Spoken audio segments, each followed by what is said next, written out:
لا علم لنا إلا ما علمتنا إنك أنت العليم الحكيم رب اشرح لي صدري ويسر لي أمري واحلل عقدة من لساني يفقه قولي لقد قال الله سبحانه وتعالى أعوذ بالله من الشيطان الرجيم من همزه ونفخه ونفثه بسم الله الرحمن الرحيم يا أيها الذين آمنوا كتب عليكم الصيام كما كتب على الذين من قبلكم لعلكم تتقون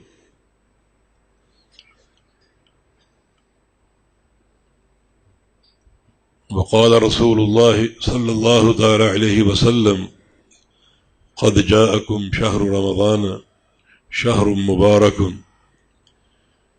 تفتح فيه أبواب الجنة وتغلق فيه أبواب النار وتغل فيه الشياطين وفيه ليلة خير من 1000 شهر من حرمها فقد حرم الخير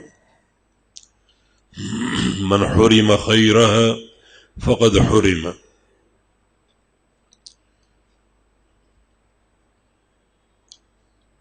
سورہ مؤمنون میں اللہ رب العزت نے اپنے بندوں کا ذکر کیا ہے. وہ میرا بھی ذکر ہے اور آپ کا بھی. اللہ تعالی نے 9 مراحل بیان فرمائے ہیں. وَلَقَدْ خَلَقْنَا الْإِنسَانَ مِنْ سُلَالَةٍ مِّن طِينٍ.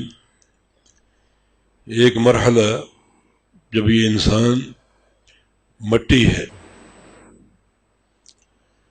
ثم جعلناه نطفة في قرار مكين. اور پھر یہ نطفے کی شکل میں آ گیا کچھ عرصے کے لیے، اور پھر نطفے سے ایک خون کا جمع ہوا خون بن گیا، اور جمے ہوئے خون سے گوشت کی بوٹی بن گیا، اور پھر ہڈیوں کا ڈھانچہ بن گیا، اور پھر ایک نئی خلق تیار ہو گئی. انسان اپنی اس شکل و صورت کے ساتھ وجود میں آ گیا. یہ 7 مراحل ہیں جو یہاں بیان ہوئے، جن سے ہم سب گزر کے آ چکے ہیں. 2 مرحلے باقی رہ گئے ہیں. ایک مرحلہ ثم انکم لمیتون. اس کے بعد تم سب نے مرنا ہے اور موت کا شکار ہونا ہے. یہ 8واں مرحلہ ہے. اور 9واں مرحلہ جو ہے وہ قیامت کا قیام اور اللہ تعالیٰ کی طرف اٹھایا جانا اور جمع کیا جانا. 7 مراحل تمام ہو چکے اور 2 مرحلے باقی ہیں. ایک موت کا اور دوسرا اللہ تعالیٰ کے سامنے پیشی کا اور سب کا جمع ہونا اور سب کا حاضر ہونا.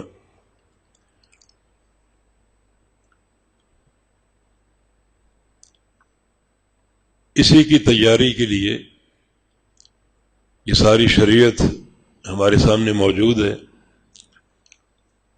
اور انہی مراحل کو بہتر بنانے کے لیے اللہ رب العزت نے اپنے فضل و کرم سے ہم پر انعامات اور احسانات کی بارش کر دی، جن میں سے ایک بڑا انعام اور احسان یہ ماہ صیام ہے، ماہ رمضان ہے، جو اللہ تعالیٰ کی ایک خاص عطا ہے. تو یہ 2 مرحلے جو باقی ہیں، ایک موت کا اور دوسرا اللہ تعالیٰ کے سامنے پیش ہونے کا، ان دونوں مراحل میں ماہ صیام کا، ماہ رمضان کا ایک خصوصی کردار ہے اور ایک خاص وظیفہ اور عمل ہے جسے بروئے کار لانا ضروری ہے. انسان کا مرنا کیا ہے؟ یہ قیامت کا قائم ہونا ہے. من مات فقط قامت قیامتہ، جو شخص مر جاتا ہے اس کی قیامت اسی وقت قائم ہو جاتی ہے۔ نبی علیہ السلام کی حدیث ہے لا تتمنوا الموت، موت کی تمنا مت کیا کرو، فإن حول المطلع شدید، کیونکہ مرنے کے بعد جو عالم برزخ ہے اس میں جھانکنے کا منظر ہی بڑا ہولناک ہے، جس کے لیے تم قطعاً تیار نہیں ہو، تمہیں توقع نہیں کہ وہ منظر کیسا ہوگا۔ امیر عمر ابن خطاب رضی اللہ تعالی عنہ نے جب یہ فرمان سنا تو ایک خواہش کا اظہار کیا کہ یا اللہ، اگر میرے پاس پوری دنیا ہو، دنیا کی دولتیں ہوں، ثروتیں ہوں،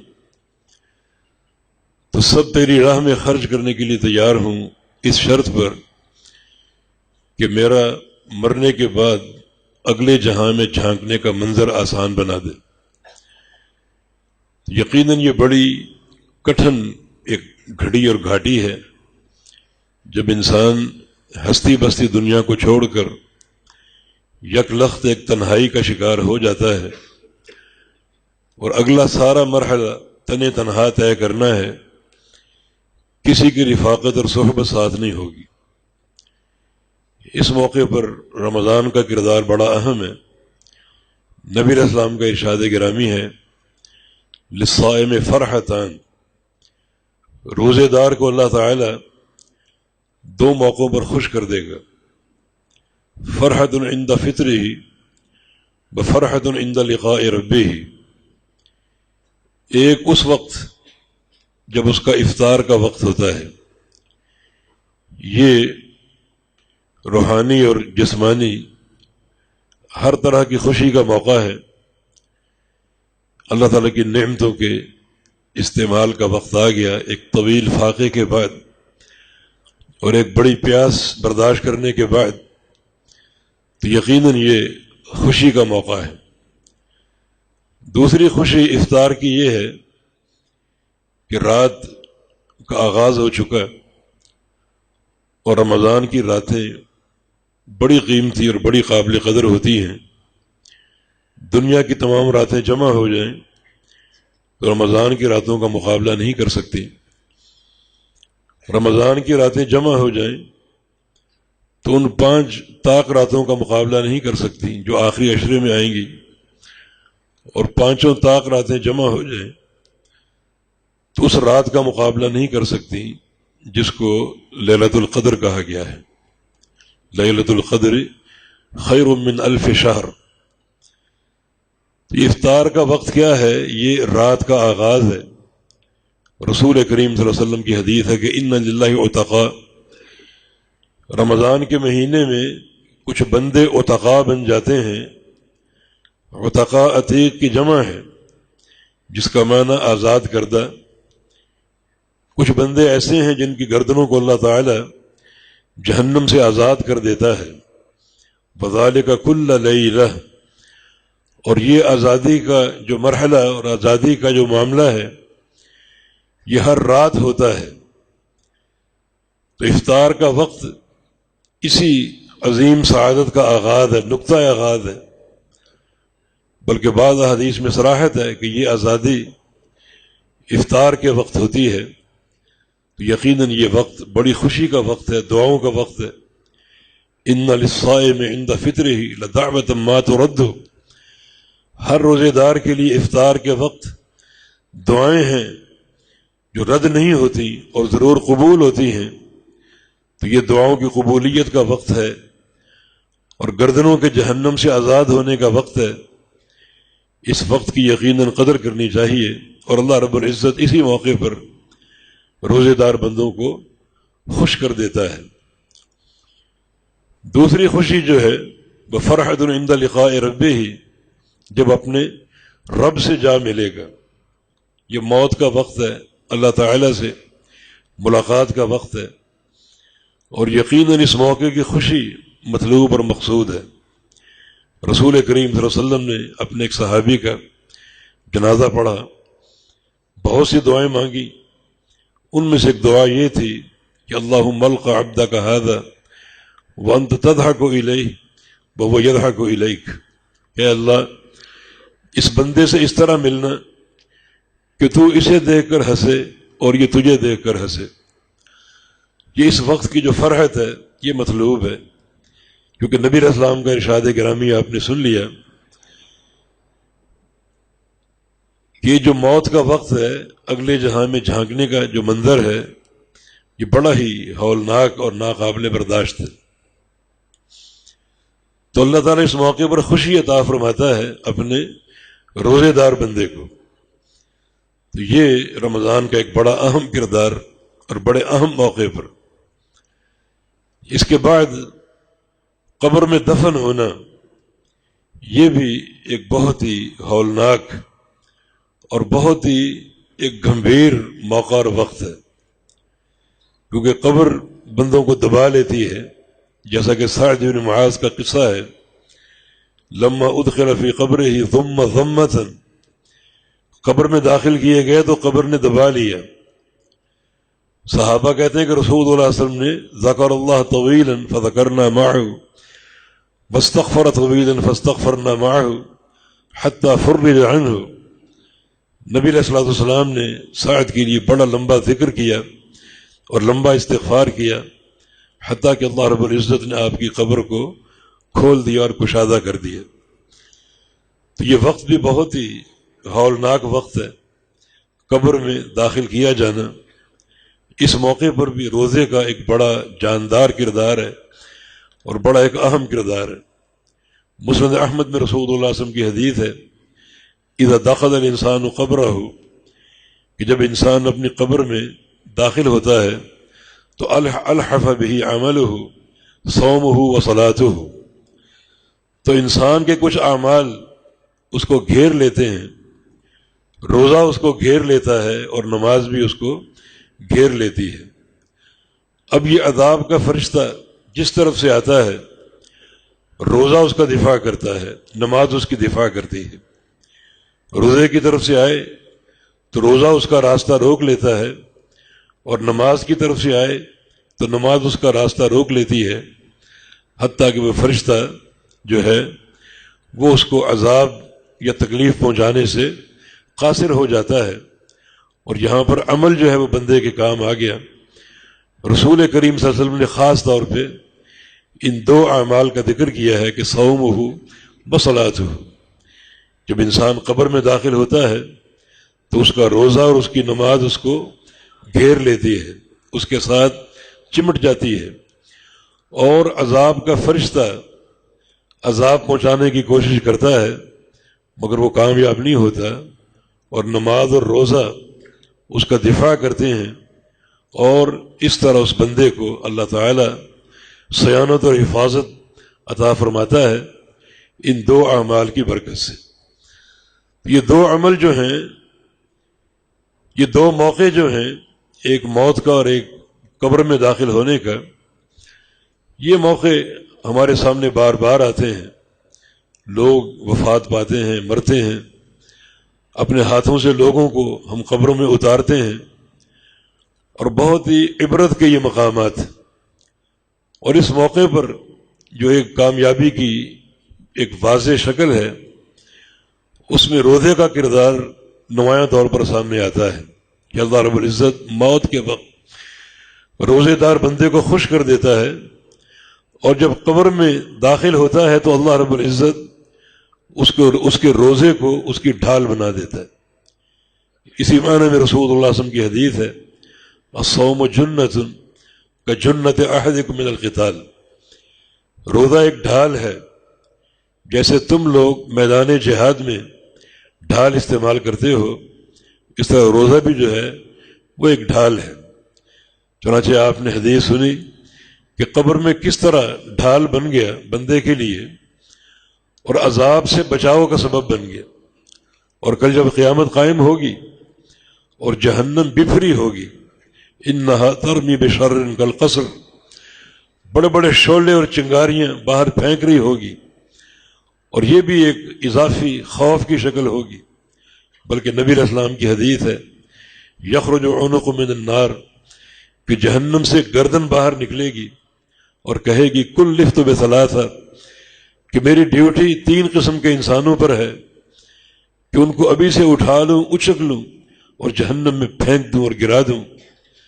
ایک بکل من جعل مع اللہ الہا آخر، ہر وہ شخص جو دنیا میں اللہ کے ساتھ کسی اور معبود کو پکارتا تھا، کسی اور کی عبادت کرتا تھا، مشرک تھا، اسے ابھی سے اٹھا لوں اور جہنم میں پھینک دوں۔ اور دوسرا بکل جبار عنید، ہر وہ شخص جو دنیا میں اکڑ کے چلتا تھا، اس میں تکبر تھا، کبر تھا، کسی بڑائی کے زعم میں تھا، پیسے کی بڑائی یا علم کی بڑائی یا پھر حسن کی یا طاقت کی، کوئی بھی اس کو زعم تھا جس کی بنا پر وہ اکڑ کے چلتا تھا اور بڑا اس میں کبر تھا، ابھی سے اس کو اٹھا لوں اور جہنم میں پھینک دوں۔ کیونکہ الکبریاء اور ردائی، تکبر تو اللہ کی چادر تھی، اللہ کی چادر ہے، اور یہ اللہ کی چادر اوڑھنے کی کوشش کرتا تھا، ابھی سے اس کو اچک لوں اور جہنم میں پھینک دوں۔ اور تیسرا وہ شخص ہے وبالمصورین، جو تصویریں بنواتے تھے، تصویروں کا ان کو شوق تھا، انہیں بھی ابھی سے اچک لوں اور جہنم میں پھینک دوں۔ تو یہ قیامت کے دن جہنم کا منظر ہوگا، جہنم ہر شخص کے سامنے ہوگی، چنگاریاں پھینک رہی ہوگی، اور یہ خوفناک گردن باہر گھوم رہی ہوگی اور لوگوں کو اٹھا اٹھا کر پھینک رہی ہوگی۔ اس موقع پر اگر ایک کلی اطمینان کسی بندے کو حاصل ہوگا تو وہ روزے دار ہے، کیونکہ نبی علیہ السلام کا ارشاد ہے الصوم جنۃ کجنۃ احدکم من القتال، روزہ ڈھال ہے، جس طرح تم میدان جہاد میں دشمن کے مقابلے میں ڈھال کو استعمال کرتے ہو، اس طرح یہ روزہ قیامت کے دن جہنم کے مقابلے میں ڈھال بن جائے گا۔ اللہ رب العزت کا کتنا فضل ہے کہ ایک حدیث میں ایک اور ڈھال ہمیں عطا کی گئی ہے، تو رمضان کے مہینے میں وہ ڈھال بھی استعمال ہو جائے تو 2 ڈھالیں جمع ہو جائیں گی، اور ایک انسان کے بچاؤ، اس کی حفاظت اور اس کی صیانت کے کام آئیں گی۔ چنانچہ نبی علیہ السلام کی حدیث ہے، آپ تشریف فرما تھے اور صحابہ کی ایک جماعت آپ کے سامنے بیٹھی تھی، اچانک آپ نے فرمایا خذوا جنتکم، اپنی ڈھالیں سنبھال لو۔ تو صحابہ دائیں بائیں جھانکنے لگے، دشمن حملہ آور ہونے والا ہے، دشمن کے حملے کا خطرہ ہے، تو دائیں بائیں کچھ دکھائی نہ دیا۔ تو نبی علیہ السلام سے عرض کیا حل من عدو حضر، یا رسول اللہ صلی اللہ علیہ وسلم، کسی دشمن کے حملے کا خوف ہے جو آپ ڈھالیں سنبھالنے کا حکم دے رہے ہیں؟ فرمایا کہ ہاں، جس ڈھال کو سنبھالنے کا حکم دے رہا ہوں یہ ڈھال دشمن کے مقابلے کی نہیں ہے، بلکہ جنتکم من النار، یہ جہنم کے مقابلے کی ڈھال ہے۔ جس ڈھال کو استعمال کر کے تم جہنم سے بچاؤ حاصل کر سکتے ہو، یہ ڈھال جہنم کے مقابلہ میں ہے۔ تو صحابہ نے عرض کیا کہ وہ ڈھال تو ہم نہیں جانتے، ہم تو ایک ہی ڈھال جانتے ہیں جو میدان جہاد میں استعمال ہوتی ہے، وہ تو ہمارے علم میں نہیں ہے۔ تو رسول اللہ صلی اللہ علیہ وسلم نے فرمایا کہ 4 کلمات ہیں، وہ تم پڑھ لو، یاد کر لو، اور وہ بار بار پڑھتے رہو۔ وہ 4 کلمات جو ہیں وہ جہنم کے مقابلے میں ڈھال ہیں۔ سبحان اللہ والحمد للہ ولا الہ الا اللہ واللہ اکبر، یہ 4 کلمات ہیں جو جہنم کے مقابلے میں ڈھال ہیں۔ تو اللہ کی توفیق سے 2 ڈھالوں کے موقع ہمارے سامنے موجود ہیں۔ ایک روزے کی صورت میں، روزہ بذات خود ڈھال ہے، دوسرا یہ اذکار، یہ کلمات جن کو حالت روزہ میں بار بار پڑھا جائے، بار بار دہرایا جائے، تاکہ اللہ کے فضل و کرم سے 2 ڈھالیں ہمیں حاصل ہو جائیں اور بڑی قوت کے ساتھ ہمیں قیامت کے دن تحفظ فراہم کر دیں اللہ تعالیٰ کے عذاب کے مقابلے میں، اللہ تعالیٰ کے غضب کے مقابلے میں۔ یہ دو ڈھالیں پوری قوت کے ساتھ ہمارے ساتھ موجود ہوں، بلکہ رسول اللہ صلی اللہ علیہ وسلم نے ان کلمات کو الباقیات الصالحات کہا ہے، مقدمات کہا، منجیات کہا۔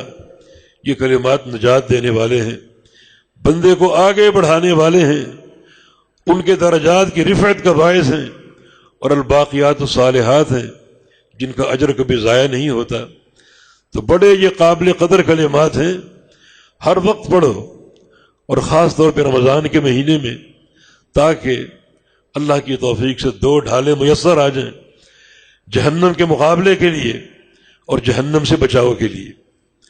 تو یہ بھی اخروی تیاری کے لیے روزے کا استعمال ہمارے سامنے آتا ہے کہ کس طرح روزہ ایک انسان کو تحفظ فراہم کرتا ہے موت کے وقت اور قبر میں اور کل میدان محشر میں، جبکہ جہنم سب کے سامنے ہوگی اور خطرناک حد تک بفری ہوگی، اس کے شعلے باہر لپک رہے ہوں گے اور جہنم سے گردن باہر نکل کر گھوم رہی ہوگی۔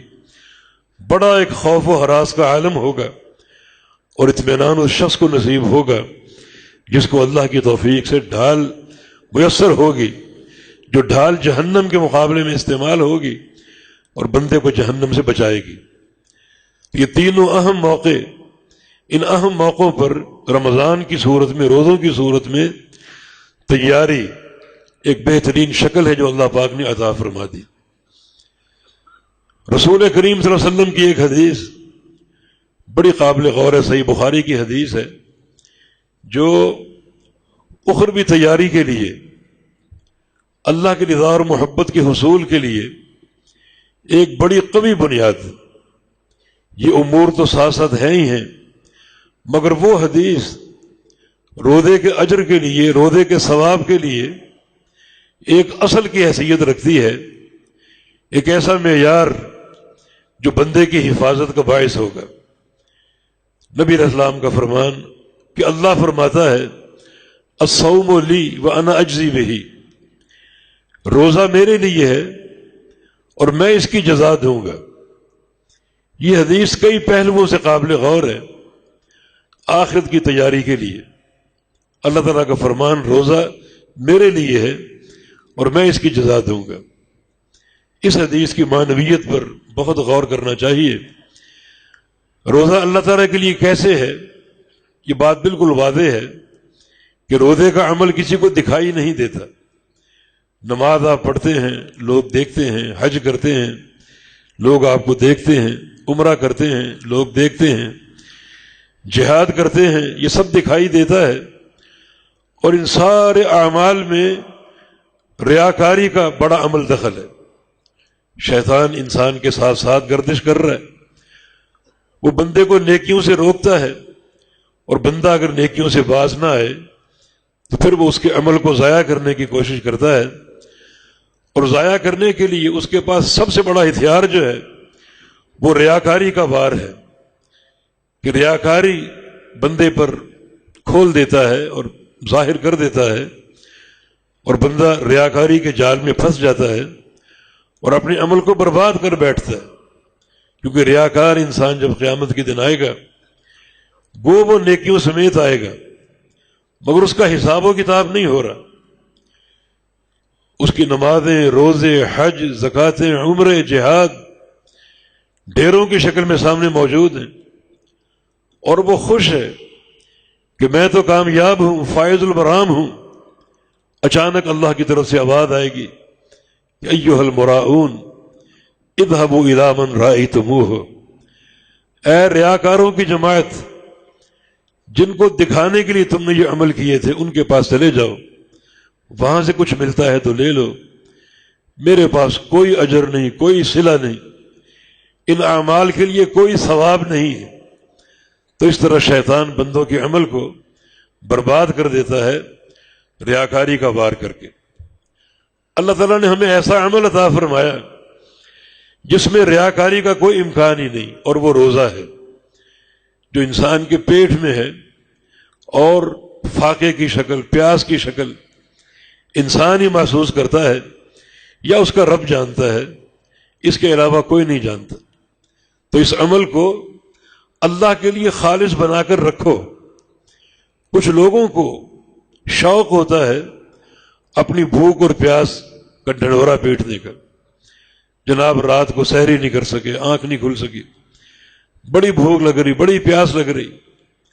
اللہ کے بندو، یہ اللہ کا راز تھا جس کو آپ نے توڑ دیا اور افشا کر دیا، خود ہی توڑ دیا۔ اگر یہ فاقے کا معاملہ، پیاس کا معاملہ اپنے اندر محدود رکھتے اور کسی کو نہ بتاتے کہ یہ ایک راز ہے میرے اور میرے رب کے درمیان، تاکہ اللہ تعالیٰ مجھے اس کا اجر عطا فرمائے، تو کتنا اجر ملتا، آپ کی توقعات سے بڑھ کر، تصورات سے بڑھ کر۔ لیکن آپ نے خود ہی اس راز کو افشا کر دیا۔ کچھ لوگ بہانے ڈھونڈتے ہیں اپنا روزہ دار ہونا ثابت کرنے کے لیے، لباس تبدیل کر لیتے ہیں، سر پہ ٹوپی آ جاتی، ہاتھوں میں تسبیح آ جاتی، چلتے پھرتے روزے کا اشتہار بن جاتے ہیں۔ اور نہیں تو کچھ لوگ افطار پارٹیوں کے نام سے دھوم دھام مچاتے ہیں، اپنے روزے دار ہونے کا تصور لوگوں پر پیش کرتے ہیں، حالانکہ یہ معاملہ بہت ہی سری، بہت ہی پوشیدہ اور بہت ہی مخفی ہے۔ بعض سلف صالحین روزہ رکھ کر کہیں تنہائی میں چھپ جایا کرتے تھے، لوگوں کے سامنے نظر نہ آتے، تاکہ یہ روزہ پورے اخلاص کے ساتھ مکمل ہو جائے، اور ایسا مکمل ہو کہ جسم کے سارے اعضاء اس میں شریک ہوں اور کسی عضو کو نافرمانی کا موقع نہ ملے۔ جناب جابر کا قول ہے، اذا صمت فلیصم سمعک وبصرک ولسانک، اللہ کے بندے جب تیرا روزہ ہو تو صرف پیٹ کا روزہ نہ ہو، بلکہ تیری آنکھوں کا بھی روزہ ہو، تیرے کانوں کا بھی روزہ ہو، اور تیری زبان کا بھی روزہ ہو۔ ان سارے اعضاء کی حفاظت کرے، کسی کی غیبت نہ کرے، کسی کی غیبت نہ سنے، کسی کو گالی نہ دے، اور نہ ہی اپنی زبان سے کوئی بیہودہ الفاظ استعمال کرے۔ نبی علیہ السلام تو چیخنا چلانا اس سے بھی روکا کرتے تھے، بلکہ یہاں تک فرما دیا کہ اذا صابک احد، اگر تمہیں کوئی گالی دے دے روزے کی حالت میں تو تم یہ کہہ دو کہ انی امرؤ صائم، کہ میرا تو روزہ ہے اور میں تمہاری اس ہذیان گوئی کا کوئی جواب نہیں دوں گا۔ صبر کر جائے، ضبط کر جائے، اور اپنی زبان کا استعمال نہ کرے جو خلاف شریعت ہو۔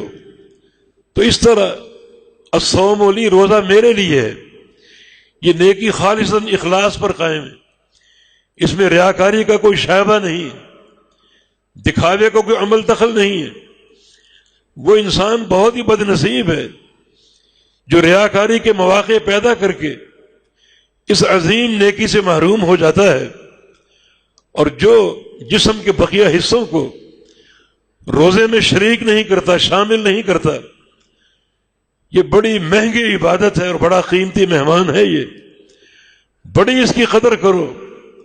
اللہ پاک یہاں پر وعدہ کر رہا ہے کہ الصوم لی، روزہ میرے لیے ہے، تو اس کو اللہ کے لیے بنا کے رکھو، کوئی اس میں ریاکاری کا امکان نہ ہو، کسی دکھاوے کا عمل دخل نہ ہو۔ اللہ اس کی جزا دے گا۔ وہ جزا کیا ہے؟ بالکل مخفی اور پوشیدہ، کسی کو ثواب کا علم نہیں، حتیٰ کہ الملأ الاعلی، جو فرشتوں کی ہائی جماعت ہے، جو اعمال کا ثواب لکھتی ہے، روز ازل سے لکھ رہی ہے، وہ ملائکہ بھی نہیں جانتے کہ روزے کی جزا کیا ہے۔ بندہ جہاد کرے، فرشتوں کو جہاد کا ثواب معلوم ہے، بندہ تہجد پڑھے، فرشتوں کو تہجد کا ثواب معلوم ہے، بندہ نمازیں پڑھے، فرشتوں کو نمازوں کا ثواب معلوم ہے۔ لیکن بندہ اگر روزہ رکھ لے تو فرشتے اپنا قلم رکھ دیتے ہیں کہ یا اللہ، روزے کی جزا ہم نہیں جانتے۔ اللہ فرماتا ہے کہ انا اجزی بہ، اس کی جزا میں دوں گا۔ تو فرشتوں کو کیوں نہیں بتائی؟ اس لیے نہیں بتائی کہ بندے کی جو عمل کی صورت ہے، جزا کی صورت بھی ویسی ہی ہو، کہ بندے نے اپنا عمل اللہ کے لیے پوشیدہ رکھا اور کسی پر ظاہر نہ ہونے دیا۔ اللہ نے بندے کی خاطر اس کی جزا کو پوشیدہ رکھ دیا اور فرشتوں تک کو نہیں بتایا کہ اس کی جزا کیا ہے۔ یہ ہے الجزاء من جنس العمل، جس جنس کا عمل ہے اسی جنس کی جزا ہے۔ بندے کا عمل مخفی ہے لوگوں سے، اللہ نے اس کی جزا کو مخفی رکھا اور پوشیدہ رکھا۔ دین اسلام میں اس کے بہت سے مظاہر موجود ہیں اور بہت سی مثالیں موجود ہیں۔ تتجافى جنوبهم عن المضاجع يدعون ربهم خوفا وطمعا، جہاں کچھ لوگوں کا ذکر ہے رات کی تاریکیوں میں جن کے پہلو بستروں سے جدا ہو جاتے ہیں، وہ کمروں میں تنہا ہوتے ہیں، اکیلے ہوتے ہیں، اور کمرے میں اندھیرا ہوتا ہے، اندھیرے میں بستروں کو چھوڑ دیتے ہیں اور اپنے پروردگار سے راز و نیاز کرتے ہیں، تہجد کا اہتمام کرتے ہیں، قیام اللیل کا اہتمام کرتے ہیں، اور اس کے گھر کے دیگر افراد تک نہیں جانتے اس کمرے میں کیا ہو رہا ہے، کمرے میں کیا مناجات ہو رہی ہیں اور کیا تعلق باللہ قائم ہے۔ یہ اس کا مخفی عمل ہے، تاریکی کا عمل ہے، تنہائی کا عمل ہے۔ اللہ اس کی جزا کیا دیتا ہے؟ فلا تعلم نفس ما اخفی لهم من قرۃ اعین، کوئی نہیں جانتا، فرشتے بھی نہیں جانتے کہ میں نے کل قیامت کے دن ان بندوں کی آنکھیں کیسی ٹھنڈی کرنی، ان بندوں کو کیا جزا دوں گا اور کیا بدلہ دوں گا، اور میرے اجر کی صورت کیا ہوگی، کوئی نہیں جانتا۔ سفیان ثوری فرماتے ہیں کہ بندے نے در حقیقت اپنے عمل کو چھپایا، اللہ نے اس کے جزا کو چھپا لیا اور اس کے بدلے کو چھپا لیا۔ کیسا یہ محبت کا مظہر ہے اور کیسا محبت کا عالم ہے۔ ویسے ہی قیام اللیل کرنے والا اتنا برگزیدہ انسان ہے کہ جب تک وہ قیام میں قائم رہتا ہے اللہ اسے دے کر ہنستا رہتا ہے، جو کہ اللہ تعالیٰ کی محبت اور اس کے پیار کے اظہار کا ذریعہ ہے۔ ہم اہل الحدیث کا ایمان ہے کہ اللہ تعالیٰ اس صفت سے متصف ہے، صفت ضحک، جس کا معنی ہنسنا۔ اللہ کی یہ صفت برحق ہے کیونکہ احادیث میں اس کا ذکر موجود ہے۔ ہاں اس کا ہنسنا کیسا ہے یہ ہم نہیں جانتے، جیسا اس کے شایان شان ہے۔ کیا اس کا ہنسنا ہمارے جیسا ہے؟ نہیں، کیونکہ لیس کمثلہ شیء، اس جیسی کوئی چیز نہیں۔ اللہ تعالیٰ اپنی ذات میں اور ساری صفات میں مخلوق کی تشبیہ سے پاک ہے۔ اس کا ہنسنا کیسا ہے؟ جیسا اس کے شایان شان ہے، لیکن اس کا ہنسنا اس کی شدت محبت کی دلیل ہے کہ بعض بندے ایسے ہیں جن کے اعمال کو دیکھ کر ہنستا ہے۔ ابھی سعد بن معاذ کا ذکر ہوا، جب وہ شہید ہوئے تو ان کی والدہ صبر نہ کر سکی، بہت روئی، حتیٰ کہ ایک موقع پر چیخ تک نکل گئی، جو اللہ کے پیغمبر نے سن لی۔ فرمایا کہ الا یرقع دمع ام سعد کے آنسو کب تھمیں گے؟ ام سعد کب خاموش ہوگی؟ ام سعد کو جا کر بتاؤ کہ ان ابنک اول من یضحک الیہ یوم القیامہ، کہ تمہارا بیٹا وہ پہلا شخص ہوگا قیامت کے دن جسے اللہ دیکھ کر ہنسے گا، سب سے پہلا وہ انسان ہوگا۔ ام سعد، یہ سعادت تمہارے حصے میں آئی ہے، تو اللہ تعالیٰ کی صفت برحق ہے۔ اللہ تعالیٰ اس بندے پر بھی ہنستا ہے جو بندہ تنہائی کا شکار ہو اور تاریکی میں کسی کو بتائے بغیر، کسی کو دکھائے بغیر قیام اللیل کا اہتمام کرے۔ جب تک وہ قیام میں کھڑا رہے گا اللہ تعالیٰ اس کو دیکھ کر ہنستا رہے گا، جو اس کی محبت کی شدت کی علامت ہے، جو اس کی مہربانی کی دلیل ہے۔ تو یہ عمل ویسے ہی بڑا موجب اجر ہے۔ تو جیسا بندے کا عمل ویسی اللہ کی جزا۔ بندے نے عمل کو چھپا لیا، اللہ نے جزا کو چھپا لیا۔ اس کی ایک اور مثال نبی علیہ السلام کی ایک اور حدیث میں ہے۔ جبریل امین اللہ کے پیغمبر کے پاس آئے اور آ کر کہا کہ یا رسول اللہ صلی اللہ علیہ وسلم، اب ایک خاتون آپ کے پاس آنے والی ہے آپ کا کھانا اور پانی لے کر، جب وہ آئے تو اسے اللہ کا سلام کہہ دینا۔ اللہ نے اس خاتون کو سلام بھجوایا ہے، اور ساتھ ساتھ اس کو ایک بشارت دینا، خوشخبری دینا، بشرھا ببیت فی الجنہ من قصب لا صخب فیہ ولا تعب۔ اس کو خوشخبری دے دینا جنت میں ایک گھر کی، اور وہ گھر ایک ہی موتی میں بنا ہوگا۔ اتنا بڑا موتی ہوگا اللہ تعالی اسے ایک ہی موتی میں اس خاتون کا محل تراش دے گا اس خاتون کی سکونت کے لیے، اور وہ محل ایسا ہوگا لا صخب فیہ ولا نصب، نہ اس میں شور ہوگا نہ تھکاوٹ ہوگی، اس گھر میں نہ شور ہوگا نہ تھکاوٹ ہوگی۔ تھوڑی دیر بعد ایک خاتون آ گئی رسول اللہ صلی اللہ علیہ وسلم کی خدمت میں، اور وہ خدیجہ الکبریٰ رضی اللہ تعالی عنہا تھی۔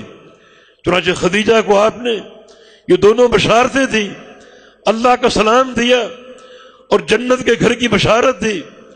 امام سہیلی رحمہ اللہ یہاں بحث کرتے ہیں کہ ساتھ یہ کیوں کہا گیا کہ خدیجہ کو جس گھر کی بشارت دینی ہے اس میں کوئی شور نہ ہوگا، یہ ہے جس جنس کا عمل تھا اسی جنس کی جزا ہے، اور وہ اس طرح کہ خدیجہ وہ خاتون ہے اللہ کے پیارے پیغمبر سے شادی ہوئی، اور شادی کے بعد رسول اللہ صلی اللہ علیہ وسلم کے سامنے کبھی اونچی آواز سے بات نہیں کی، کبھی کوئی شور نہیں کیا۔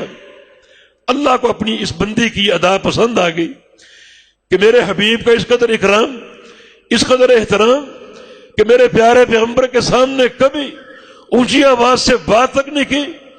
اللہ نے اسی جنس کا بدلہ اور جزا عطا فرما دی کہ ایک گھر ایسا عطا فرماؤں گا، منفرد گھر، پورا محل ایک ہی موتی میں تراشوں گا، اور اس گھر کی فضیلت یہ ہے کہ اس میں کوئی شور شرابہ نہ ہوگا، کیونکہ خدیجہ نے اللہ کے پیارے پیغمبر کے سامنے نہ نبوت سے پہلے کبھی شور مچایا، نہ نبی بننے کے بعد کبھی شور مچایا۔ جب بھی بات کی دھیمی بات کی اور بڑے اخلاق سے بات کی۔ تو ایک بندہ جس طرح اپنا کردار اللہ کے سامنے پیش کرتا ہے، اللہ اسی طرح اس کو جزا عطا فرما دیتا ہے۔ چنانچہ رمضان کا کردار ہمارے سامنے ہے، الصوم لی، روزہ میرے لیے ہے، تو اس کو اللہ کے لیے رکھو، ایسی حرکات نہ کرو کہ ریاکاری کا اظہار ہو اور چلتے پھرتے روزے کا اشتہار بن جاؤ۔ زبان سے بیان نہ کرو کہ اندر فاقے کی شکل کیا ہے اور پیاس کتنی لگ رہی ہے، بلکہ یہ تو محبتوں کے سودے ہیں، یہ ساری کلفت اللہ کی رضا کے لیے ہے۔ اللہ کی رضا کا تصور کر کے اپنے لیے صبر کا سامان تیار کرو، خوشی اور محبت کا سامان تیار کرو۔ اگر پیاس لگ رہی ہے تو کیا ہوا، یہ اللہ کی رضا کے لیے ہے۔ ایک جہاد میں اللہ کے پیارے پیغمبر کی انگلی زخمی ہو گئی، خون کے قطرے ٹپک رہے تھے، آپ نے انگلی کو دیکھا اور فضا میں لہرایا اور یہ فرمایا ان انت الا اصبع دمیت وفی سبیل اللہ ما لقیت، کہ تو ایک انگلی ہے، زخمی ہو گئی، تکلیف میں تڑپ رہی ہے، اور تجھے یہ بات معلوم ہونا چاہیے کہ جو کچھ ہے اللہ کی راہ میں ہے اور اللہ کی رضا کے لیے ہے۔ اس تصور سے ہی خوش ہو جا کہ یہ تکلیف اللہ کی رضا کے لیے ہے۔ تو اگر روزے کی تکلیف ہے، پیاس کی تکلیف ہے یا فاقے کی تکلیف ہے تو کسی کو بتانے کا فائدہ کیا ہوگا؟ وہ آپ کو مشروب پیش کر دے گا یا آپ کو کھانا کھلا کر آپ کی تکلیف کو دور کر دے گا؟ نہیں، ہرگز نہیں۔ یہ تو پرلے درجے کی حماقت ہے کہ تکلیف جوں کی توں ہے اور آپ اس کا ڈنڈورا پیٹ کر اس راز کو فاش کر دیتے ہیں اور محبت کا یہ سودا خود ہی کاٹ دیتے ہیں۔ تو یہ حدیث اس ناحیہ سے بڑی ہی قابل غور ہے کہ بندہ اپنے عمل کو چھپا کے رکھے، کوشش کرے زیادہ وقت روزے کی حالت میں کہیں چھپ کر گزارے، اللہ کا ذکر کرتے ہوئے اور قرآن پاک کی تلاوت کرتے ہوئے۔ کل جب بندہ اللہ کے سامنے کھڑا ہوگا وہاں بھی روزے کا کردار بڑا نمایاں ہوگا۔ صحیح مسلم کی حدیث کے مطابق رسول اللہ صلی اللہ علیہ وسلم کا فرمان کہ ان الصیام والقرآن یشفعان للعبد یوم القیامہ، جب بندہ اللہ کے سامنے کھڑا ہوگا حساب و کتاب کے لیے، دو عمل بڑی تیزی سے آئیں گے اس بندے کی سفارش کرنے کے لیے، اس بندے کو اللہ کے عذاب اور اس کی پکڑ سے بچانے کے لیے۔ ایک قرآن اور دوسرا روزہ، دونوں اکٹھے آئیں گے، دونوں ساتھ آئیں گے اور سامنے آ کر کھڑے ہو جائیں گے جہاں اللہ کی عدالت قائم ہوگی اور بندے کا حساب و کتاب جاری ہوگا۔ قرآن بولے گا انی منعتہ من النوم، کہ یا اللہ میں نے اس بندے کو رات کو سونے نہیں دیا، فشفعنی فیہ، میری سفارش قبول کر لے۔ اس بندے کا حساب و کتاب کیوں ہو رہا ہے؟ یہ تو راتوں کو جاگ جاگ کر میری تلاوت کرتا تھا، کثرت سے پڑھتا تھا، تو اس کا حساب و کتاب کیوں ہو رہا ہے؟ فشفعنی فیہ، میری سفارش قبول کر کے اس کو معاف کر دے، جنت کا پروانہ جاری کر دے۔ روزہ خاموش ہوگا، قرآن خاموش ہوگا، روزہ بول پڑے گا، یا رب انی منعت من الشہوات، میں نے اس بندے کو شہوات نفس سے روکا، کھانے پینے سے روکا، بھوکا اور پیاسا رکھا، اس کا حساب و کتاب کیوں لیا جا رہا ہے؟ فشفعنی فیہ، میری سفارش قبول کر لے۔ اور حدیث کے آخری الفاظ فیشفعان، دونوں کی سفارش قبول کر لی جائے گی، روزے کی اور قرآن کی۔ یہاں قابل غور بات یہ ہے، یہ دونوں عمل اکٹھے کیوں آئیں گے، ساتھ کیوں آئیں گے؟ ساتھ اس لیے آئیں گے کہ بندے نے بھی ان دونوں کو ملا کر رکھا اور ساتھ جوڑ کر رکھا۔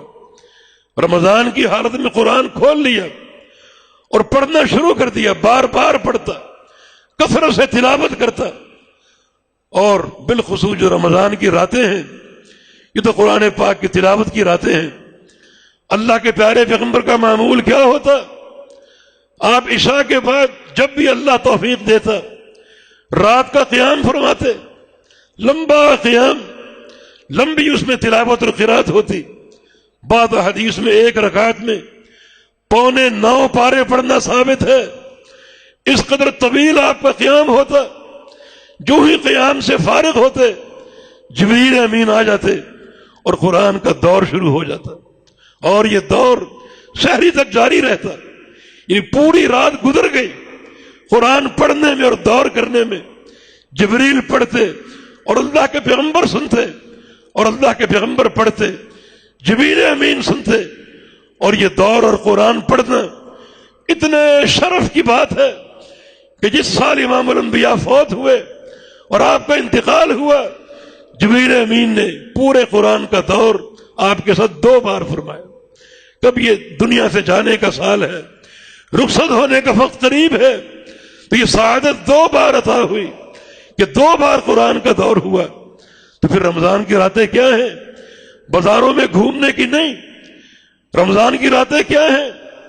نافرمانیوں کے لیے نہیں کہ روزے سے فارغ ہو گئے، اب ہم آزاد ہیں اور شترے بے مہار ہیں، جو چاہے کرتے پھریں، شرارتیں کریں، مستیاں کریں۔ نہیں، یہ رمضان کا مہینہ دن کا جہاد، روزے کا جہاد ہے، اور رات کا جہاد قیام اللیل کا اور قرآن پڑھنے کا جہاد ہے۔ ان اوقات کی قدر کیجئے۔ ایک انسان قیامت کے دن جنت میں داخل ہونے کے باوجود حسرت کرے گا ان گھڑیوں پر جو گھڑیاں اس نے ضائع کر دی، جن گھڑیوں میں اللہ کا ذکر نہ کر سکا اور قرآن کی تلاوت نہ کر سکا، ان گھڑیوں پر وہ حسرت کرے گا جنت میں داخل ہونے کے باوجود۔ تو یہ حدیث الصوم لی وانا اجزی بہ، روزہ میرے لیے ہے اور میں اس کی جزا دوں گا۔ انا اجزی بہ میں 2 باتیں ہیں، توجہ کی ضرورت ہے کہ میں اس کی جزا دوں گا۔ اس کے 2 معنی ہو سکتے ہیں۔ ایک تو اللہ ہی جانتا ہے کہ روزے کی جزا کیا ہے، کسی مخلوق کو معلوم نہیں، نہ کسی نبی کو، نہ کسی فرشتے کو۔ اللہ تعالی ہی روزے کی جزا جانتا ہے اور اللہ ہی عطا فرمائے گا۔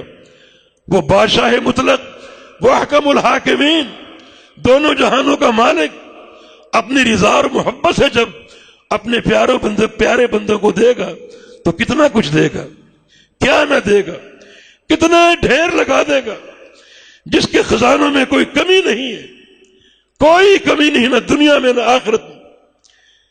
یا عبادی لو ان اولکم وآخرکم وانسکم وجنکم كانوا في صعيد واحد فسألوني فأعطي كل واحد مسألته ما نقض ذلك مما عندي إلا ما ينقص المخيط من الماء إذا أدخل في البحر۔ میرے بندو، اگر تمہارے تمام اگلے پچھلے آ جائیں، انسان بھی اور جن بھی، جو انسان پیدا ہو کے مر چکے وہ بھی آ جائیں، اور جنہوں نے قیامت تک پیدا ہونا ہے وہ بھی آ جائیں، اور جو آج موجود ہیں وہ بھی آ جائیں، اور سارے جن بھی آ جائیں، ایک میدان میں جمع ہو جائیں اور مجھ سے مانگنا شروع کر دیں، سوال کرنا شروع کر دیں ایک ہی وقت میں، اپنی اپنی بولی میں، اور جو چاہے مانگے اور میں سب کو عطا کرنا شروع کر دوں، ہر ایک کی دعا قبول کرتا جاؤں اور سب کو دیتا جاؤں، جنوں کو بھی دوں، انسانوں کو بھی دوں، اگلوں کو بھی دوں، پچھلوں کو بھی دوں۔ سب کو دینے کے بعد میرے خزانے کتنے کم ہوں گے؟ ایک سوئی سمندر میں ڈبو کر نکال لیں، وہ سوئی سمندر کا کتنا پانی کم کرے گی؟ میرے خزانوں میں سب کو دینے کے بعد اتنی کمی بھی واقع نہیں ہوگی۔ اس اللہ نے وعدہ کیا ہے کہ روزے دار کی جزا میں دوں گا۔ کتنے اس کے خزانے ہیں؟ قیامت کے خزانے کتنے ہوں گے؟ نبی علیہ السلام کی حدیث ہے، جس شخص کو آخر میں جنت میں داخل کیا جائے گا، سب سے آخر میں، جس کو یہ شک اور شبہ ہوگا کہ میرے لیے کون سی جگہ بچی ہوگی، حدیث میں طویل قصہ صحیح بخاری میں موجود ہے، اللہ اس کو جنت میں داخل کرے گا، واپس لوٹ آئے گا، یا رب انہا ملا، کہ یا اللہ جنت تو بھر چکی ہوگی، مجھ سے قبل ساری دنیا جا چکی، میرے لیے کہاں جگہ بچی ہوگی؟ بالآخر اللہ فرمائے کہ تمنا، میرے بندے تو تمنا کر لے، تجھے کیا چاہیے؟ جنت میں کتنی زمین چاہیے؟ کہے کہ یا اللہ تو ارحم الراحمین ہے، اپنے فضل سے عطا فرما دے، میری سوچ تو بڑی محدود ہے۔ اللہ فرمائے گا جتنی یہ زمین تھی اتنی جگہ دے دوں؟ جنتی وہ شخص بڑا حیران ہوگا، سمجھے گا مجھ سے مذاق ہو رہا ہے۔ اللہ فرمائے گا اس زمین کے برابر اور 10 گنا زمین اور بھی عطا کرتا ہوں۔ یہ کون شخص ہے جو سب سے آخر میں جنت میں داخل ہو رہا ہے؟ اللہ کے پیارے پیغمبر کی ایک حدیث ہے، جو سب سے آخر میں جائے گا اللہ اس کو جو عطا کرے گا، جو خزانے دے گا، اگر وہ ہمیشہ کے لیے تمام اہل جنت کی دعوت کر دے تو اس کے خزانے کبھی ختم نہیں ہوں گے۔ وہ اللہ روزے دار بندے کو دے گا تو کیا نہ دے گا، کتنے خزانے دے گا۔ تو اس عمل کی حفاظت کیجیے، وانا اجزی بہ، میں اس کی جزا دوں گا۔ اس کا دوسرا معنی، ایک بہت بڑے محدث ہیں سفیان بن عیینہ رحمہ اللہ، انہوں نے اس حدیث کی تفسیر کی ہے کہ اللہ تعالیٰ نے یہاں پر جزا دینے کا وعدہ کیا ہے، روزے کا اجر دینے کا وعدہ کیا ہے۔ اس وعدے کا معنی کیا ہے؟ اس کی قدر و قیمت کیا ہے؟ اس کی قدر و قیمت کا احساس اس وقت ہوگا جب انسان اللہ کے سامنے قنطرہ پر کھڑا ہوگا۔ قنطرہ ایک پل ہے جہاں پر حقوق کا تصفیہ ہوگا اور ظالم اور مظلوم کے مابین جو ان کے مظالم ہیں وہ نمٹائے جائیں گے۔ اللہ تعالیٰ مظلوم کو ظالم سے عدل و انصاف مہیا کرے گا۔ یہ قنطرہ کا مقام ہے۔ صحابہ نے پوچھا کہ یا رسول اللہ صلی اللہ علیہ وسلم، جب ظالم اور مظلوم کھڑا کر دیے جائیں گے اور اللہ ان کے درمیان انصاف کرے گا، عدل کرے گا، تصفیہ کرے گا اور مظالم کا فیصلہ کرے گا، تو ہم تو خالی ہاتھ ہوں گے۔ مظلوم کو کیا دے کر راضی کریں؟ اگر دنیا میں کسی نے کسی کا مال دبا لیا اور واپس نہیں کیا، اللہ تعالیٰ انصاف دلائے گا۔ کسی کو تھپڑ مار دیا، اللہ اس کو انصاف دلائے گا۔ اگر کسی کی غیبت کر دی، کسی پر بہتان لگا دیا، اللہ انصاف دلائے گا۔ تو یا رسول اللہ صلی اللہ علیہ وسلم، ہم تو تہی دامن اور تہی دست آئیں گے، خالی ہاتھ آئیں گے، مظلوم کو کیا دے کر راضی کیا جائے گا؟ رسول اللہ صلی اللہ علیہ وسلم نے فرمایا بالحسنات والسیئات، یہ قیامت کا تصفیہ اور مظالم کا تصفیہ روپے پیسے سے نہیں ہوگا۔ تمہارے یہ دنیا کے سکے قیامت کے دن کھوٹے ہوں گے، حشر کے بازار میں نہیں چلیں گے، وہاں تو ایک ہی کرنسی چلے گی اور وہ نیکیاں اور گناہ ہیں۔ تو اللہ رب العزت ظالم کی نیکیاں مظلوم کو دے گا اور مظلوم کے گناہ ظالم کو دے گا۔ اس طرح عدل قائم کرے گا اور تصفیہ فرمائے گا۔ امام سفیان فرماتے ہیں اس حدیث کی روشنی میں، کب ظالم مظلوم کھڑے ہیں اور اللہ رب العزت ظالم کی نیکیاں مظلوم کو دے رہے، نمازیں تقسیم ہو گئی، حج تقسیم ہو گئے، عمرے تقسیم ہو گئے، جہاد تقسیم ہو گئے، حتیٰ کہ روزے کی باری آ گئی۔ روزے کے تعلق سے اللہ کا فرمان ہے وَأَنَا أَجْزِي بِهِ، کہ روزے کی جزا میں نے دینی ہے، اس کا اجر میں نے دینا ہے، اس کا بدلہ میں نے دینا ہے۔ اب اللہ روزے کو کیسے تقسیم کرے گا؟ وہ روزہ مظلوم کو کیسے دے گا؟ چنانچہ جب روزے کی باری آ گئی تو اللہ رب العزت اس ظالم کی ساری زیادتیاں، اس کے سارے حقوق اپنے ذمہ لے لے گا، اور اس کا روزہ اس کے لیے بخشش کا باعث بن جائے گا۔ یہ معنی وانا اجزی بہی، کہ روزے کی جزا میں نے ضرور دینی، اس کا بدلہ میں نے ضرور دینا ہے۔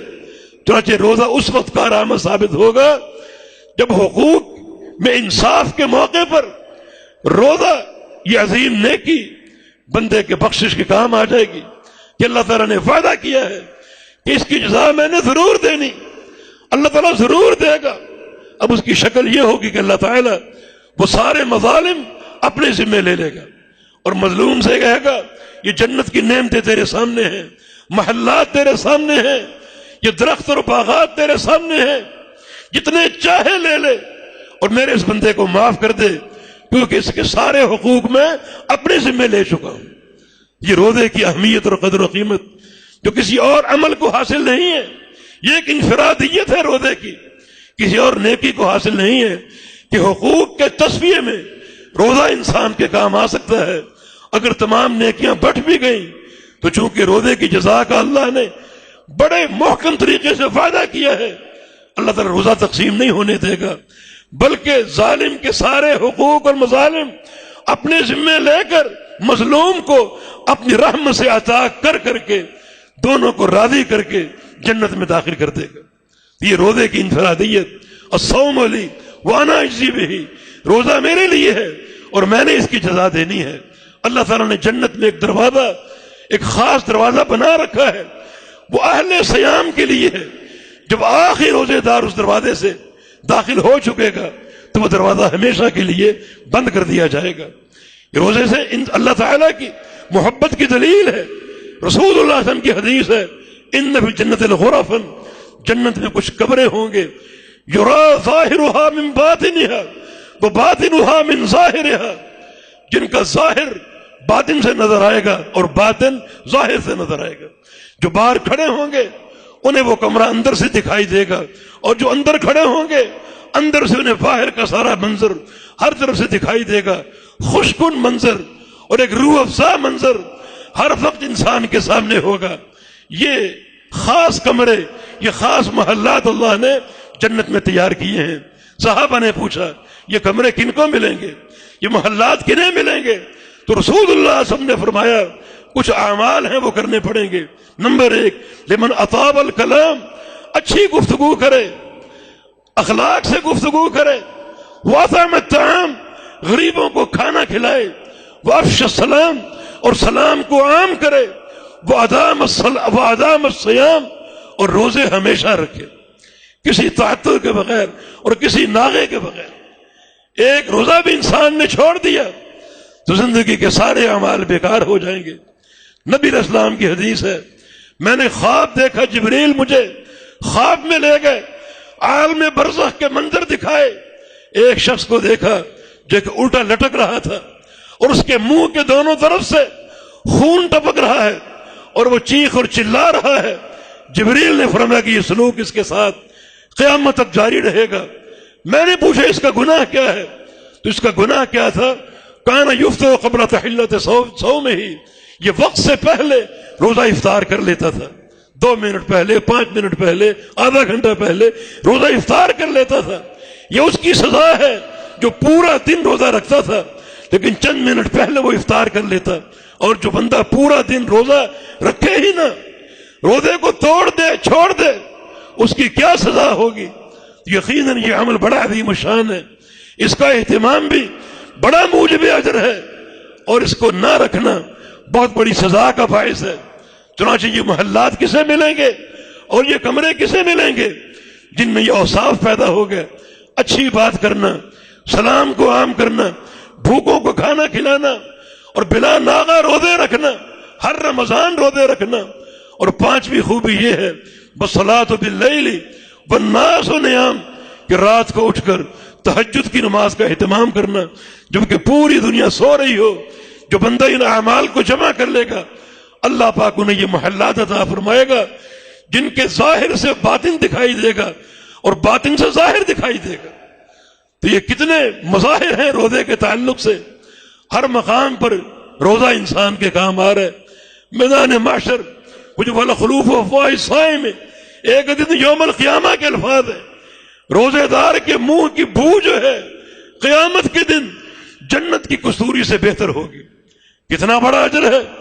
ایک شہید کا خون جو ہے اس کے خون کا قطرہ کستوری کے برابر ہے، جیسا کہ نبی علیہ السلام کی حدیث ہے، اللون لون الدم والریح ریح المسک۔ جب قیامت کے دن شہید آئے گا، خون اس کا ابل رہا ہوگا، رنگ تو خون کا ہوگا مگر خوشبو جنت کی کستوری کی ہوگی۔ لیکن روزے کا ذکر آیا تو بولا خلوف افواہ الصائم اطیب عند اللہ من ریح المسک، روزے دار انسان کے منہ کی بو جو ہے اللہ تعالیٰ کو جنت کی کستوری سے بڑھ کر محبوب ہوگی۔ ایک حدیث میں قیامت کا ذکر ہے، میدان محشر میں روزے دار انسان جب سانس لیں گے ان کی خوشبو مہکے گی اور پھیلے گی، دور دور تک پہنچے گی اور دنیا اس چیز کا ادراک کرے گی۔ یہ وہ خوش نصیب لوگ ہیں جو روزے کا بڑی شاندار طریقے سے اہتمام کرتے تھے اور بڑی اس نیکی کی حفاظت کرتے تھے۔ تو معاملہ اس کی حفاظت کا ہے، تمام حقوق کی ادائیگی کا ہے، تمام آداب کے اہتمام کا ہے، تاکہ یہ نیکی عند اللہ ایسی مقبول ہو جائے کہ ہر مرحلے میں کام آئے اور ہماری نجات اور کامیابی کا ذریعہ بن جائے۔ دن ابھی موجود ہے اللہ کے فضل سے۔ شریعت میں تو ایک ایک لحظہ بڑا قیمتی ہوتا ہے، اور بندہ اگر چاہے تو ایک لمحے کے اندر اپنے ناراض رب کو بنا سکتا ہے اور راضی کر سکتا ہے۔ ایک ایک لمحہ بڑا قیمتی ہے، تبھی تو بہت دن باقی ہیں۔ اللہ کی توفیق سے اس نیکی کا خاص اہتمام کیجئے، اس کو ضائع نہ ہونے دیجئے، ریاکاری سے بچیے اور سارے آداب کی حفاظت کیجئے۔ یا اللہ ہمارے روزے قبول فرما لے، یا اللہ ہماری شب بیداریاں قبول فرما لے، یا اللہ اس رمضان کے تعلق سے ہمارے گناہوں کو معاف فرما دے، یا اللہ ہم سے راضی ہو جا، یا اللہ اپنی محبتوں اور رحمتوں کے فیصلے فرما دے، یا اللہ اپنی دربار سے ہمیں راندہ نہ بنا بلکہ مقبول اور مقرب بندوں میں شامل فرما لے، یا اللہ اپنی رضا اور محبت کے فیصلے فرما دے، یہ روزے قبول فرما لے، شب بیداریاں قبول فرما لے، اپنی رحمتیں عطا فرما دے، گناہوں کو معاف فرما دے۔ رب اغفر وارحم وانت خیر الراحمین، والتوفیق بید اللہ تعالی۔ اقول قولی هذا واستغفر اللہ لی ولکم، وآخر دعوانا ان الحمد للہ رب العالمین۔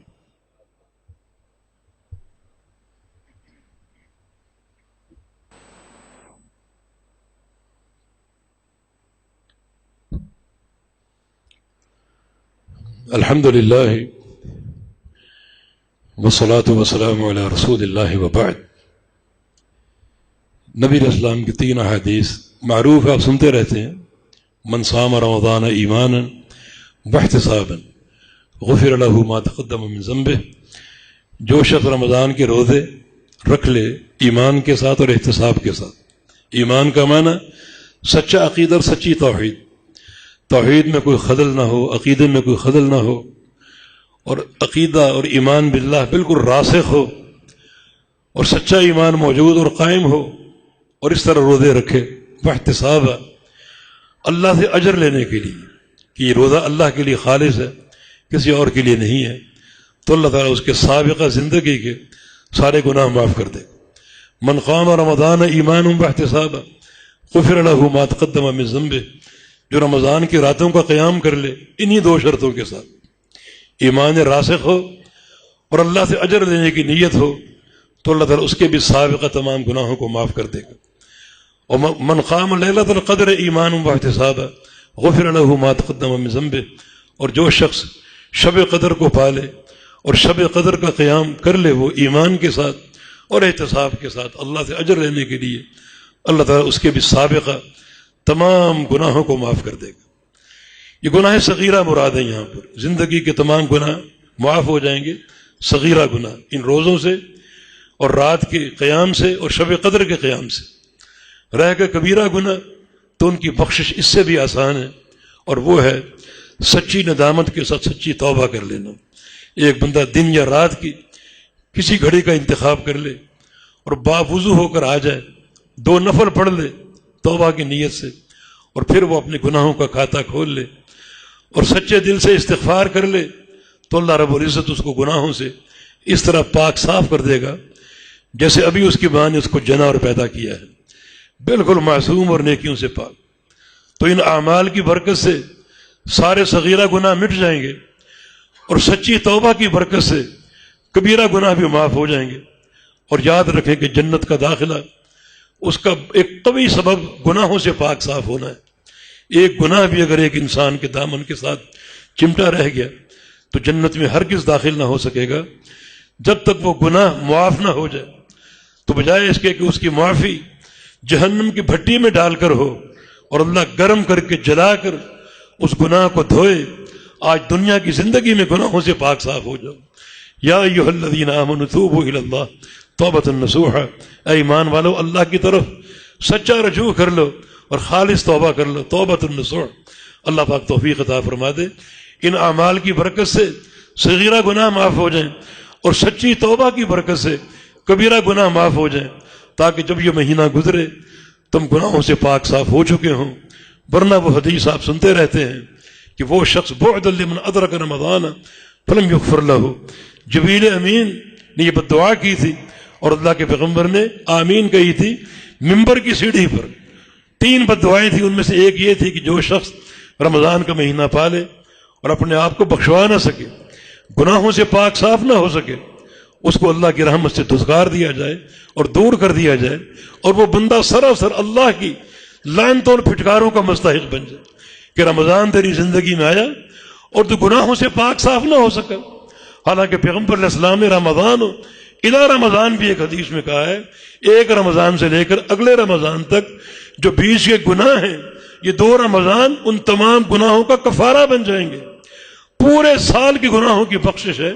ایک انسان اگر ایک رمضان پالے، روزے رکھے، شب بیداریاں کرے، اگلا رمضان پالے، روزے رکھے اور اس کے حقوق ادا کرے، تو سال بھر کے گناہ معاف ہو جائیں گے، بلکہ سابقہ زندگی کے سارے گناہ معاف ہو جائیں گے۔ تو رمضان پا لینے کے باوجود اگر ہم گناہوں سے پاک صاف نہ ہو سکے تو پھر یہ بڑی ایک ننگی تلوار ہم پر لٹک رہی ہے کہ ایسے بندوں کو اللہ کی رحمت سے دور کر دیا جائے اور دھتکار دیا جائے۔ جب خالق کائنات اپنی رحمت سے دھتکار دے گا تو جنت کا داخلہ ممکن نہیں ہے۔ صحیح بخاری کی حدیث کے مطابق لن يدخل احدکم عمله الجنہ الا برحمت اللہ، کہ کوئی شخص اپنے عمل کی بنا پر جنت میں جا ہی نہیں سکتا جب تک اللہ کی رحمت نہ ہو۔ صحابہ نے پوچھا آپ بھی؟ فرمایا کہ میں بھی نہیں جا سکتا الا یتغمدنی اللہ برحمتہ، جب تک اللہ مجھے اپنی رحمت سے ڈھانپ نہ لے اس وقت تک میں بھی نہیں جا سکتا۔ یہ اس کی رحمت کی قدر و قیمت ہے جو گناہوں کی بخشش کی بنا پر ہے۔ تو یہ مہینہ موجود ہے، باقی ہے، اس کی ہم سب قدر کریں اور اللہ کی رحمت کی طرف لپکیں اور گناہوں کی بخشش کی طرف لپکیں، تاکہ یہ مہینہ ہمارے لیے قابل قدر ہو اور دنیا اور آخرت کی سعادت کا باعث ہو، اخروی نجات کا باعث ہو۔ اللہ پاک توفیق دینے والا ہے۔ یا اللہ تمام بیماروں کو صحت کاملہ عاجلہ اور دائمہ عطا فرما دے۔ جو لوگ پریشان حال ہیں اور دعا کی اپیل کی ہے، یا اللہ ان سب کو عافیت عطا فرما دے اور ان کی پریشانیاں دور فرما دے۔ ان الحمد للہ نحمده ونستعینه ونستغفره ونعوذ باللہ من شرور انفسنا وسیئات اعمالنا من يهده الله فلا مضل له ومن يضلل فلا هادي له واشهد ان لا اله الا الله وحده لا شريك له واشهد ان محمدا عبده ورسوله يا ايها الذين امنوا اتقوا الله حق تقاته ولا تموتن الا وانتم مسلمون يا ايها الناس اتقوا ربكم الذي خلقكم من نفس واحده وخلق منها زوجها وبث منهما رجالا كثيرا ونساء واتقوا الله الذي تساءلون به والارحام ان الله كان عليكم رقيبا يا أيها الذين آمنوا اتقوا الله وقولوا قولا سديدا يصلح لكم أعمالكم ويغفر لكم ذنوبكم ومن يطع الله ورسوله فقد فاز فوزا عظيما يا أيها الذين آمنوا صلوا عليه وسلموا تسليما إن الله وملائكته يصلون على النبي يا أيها الذين آمنوا صلوا عليه وسلموا تسليما اللهم صل على محمد وعلى آل محمد كما صليت على إبراهيم وعلى آل إبراهيم إنك حميد مجيد اللهم بارك على محمد وعلى آل محمد كما باركت على إبراهيم وعلى آل إبراهيم إنك حميد مجيد ربنا ظلمنا أنفسنا وإن لم تغفر لنا وترحمنا لنكونن من الخاسرين ربنا ظلمنا أنفسنا ظلما كثيرا ولا يغفر الذنوب إلا أنت فاغفر لنا مغفرة من عندك وارحمنا إنك أنت الغفور الرحيم ربنا لا تؤاخذنا إن نسينا أو أخطأنا ربنا ولا تحمل علينا إصرا كما حملته على الذين من قبلنا ربنا ولا تحملنا ما لا طاقة لنا به واعف عنا واغفر لنا وارحمنا أنت مولانا فانصرنا على القوم الكافرين رب اغفر وارحم وأنت خير الراحمين أذهب الباس رب الناس واشف أنت الشافي لا شفاء إلا شفاؤك شفاء لا يغادر سقما اللهم انصر الإسلام والمسلمين اللهم انصر من نصر دين محمد صلى الله عليه وسلم واجعلنا منهم واخذل من أعرض عن دين محمد صلى الله عليه وسلم ولا تجعلنا منهم رب اغفر وارحم وأنت خير الراحمين ربنا تقبل منا إنك أنت السميع العليم وتب علينا إنك أنت التواب الرحيم برحمتك يا أرحم الراحمين وصلى الله على النبي